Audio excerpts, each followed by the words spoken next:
नमस्कार मैत्रिणींनो, Sharda home flavour मध्ये तुमचं स्वागत आहे। आज आपण डाळ पालक ही रेसिपी बनवणार आहोत। तर साहित्य बघून घ्या। इथे मी एक जुडी पालक स्वच्छ धुवून घेतलेला आहे, बारीक चिरून घेतलेला आहे, 4-5 हिरव्या मिरच्या घेतलेल्या आहे, थोडीशी कोथिंबीर कट करून घेतलेली आहे, एक कांदा कट करून घेतलेला आहे, एक वाटी तुरीची डाळ धुवून घेतलेली आहे। तुम्ही कुठलीही डाळ वापरू शकतात, मिक्स डाळ पण वापरू शकतात। एक सुकी मिरची घेतलेली आहे, थोडीशी चिंच घेतलेली आहे, लसूण घेतलेला आहे, 2 टोमॅटो कट करून घेतले आहे, हळद, धने पावडर, गरम मसाला, काश्मीरी लाल मिरची पावडर, मीठ, मोहरी, जिरं, तेल एवढ्या साहित्यात आपण डाळ पालक ही रेसिपी बनवणार आहोत। सर्वात अगोदर आपण पालक आणि डाळ शिजवून घेणार आहोत। चिरलेला पालक कुकर मध्ये घालूया। ही 1 वाटी डाळ घालूया तुरीची। टोमॅटो 2 मी कट करून घेतलेले आहे, 5 हिरव्या मिरच्या घालणार आहे, तुम्ही तुमच्या चवीनुसार घालू शकतात। थोडीशी कोथिंबीर घालूया, टेस्ट छान येते डाळ पालकला।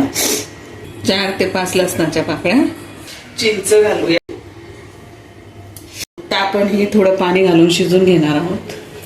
अर्धा ग्लास पाणी घालणार आहे। झाकण बंद करून घेऊया आणि कुकरच्या 4 शिट्ट्या आपण काढून घेणार आहोत। कुकरचे 4 शिट्ट्या झालेल्या आहे। आता आपण कुकर बाजूला ठेवूया आणि कढई तापायला ठेवूया। कढई गरम झालेली आहे, 2 पळी तेल घालून घ्यायचं। तेल गरम होऊ द्यायचं, थोडासा हिंग घालायचा, थोडीशी मोहरी घालायची,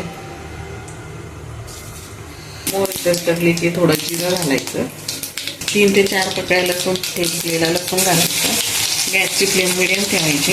एक सुकी मिरची घेतलेली आहे मी, ते 2 तुकडे करून घालायचे, कांदा घालायचा, कांदा परतून घ्यायचा चांगला गुलाबी रंग होईपर्यंत। कांदा आपला चांगला गुलाबी रंग होईपर्यंत फ्राय झालेला आहे। गॅसची फ्लेम आपण कमी करून घेऊया, स्लो करून घ्यायचा।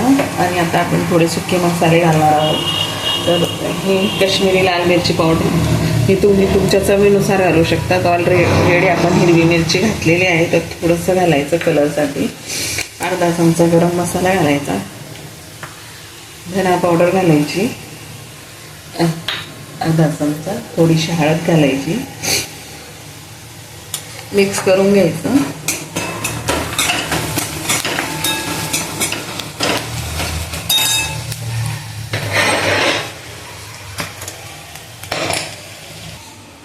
पालक डाळ आपला छान शिजलेला आहे, मस्त बघू शकता तुम्ही।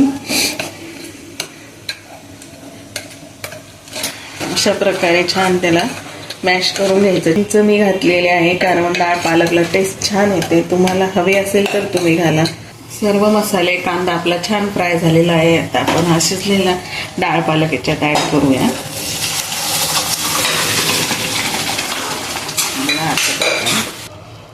अर्धा ग्लास पाणी घालून घेऊया। तुमच्या चवीनुसार मीठ घालू शकता, तर मी इथं मीठ घालते अर्धा चमचा। आणि मीडियम गॅसवर उकळी काढून घेऊया। हे बघा, आपला टेस्टी हेल्दी डाळ पालक तयार झालेला आहे। सर्व करायचं। हे बघा, आपला टेस्टी हेल्दी डाळ पालक तयार झालेला आहे। तुम्ही भातासोबत, चपातीसोबत खाऊ शकतात, खूप छान लागतो, टेस्टी लागतो। तर नक्की ट्राय करा आणि मला कमेंटमध्ये कळवा तुम्हाला कसा वाटला। हेल्दी खा, स्वस्त राहा, मस्त राहा। थँक्यू।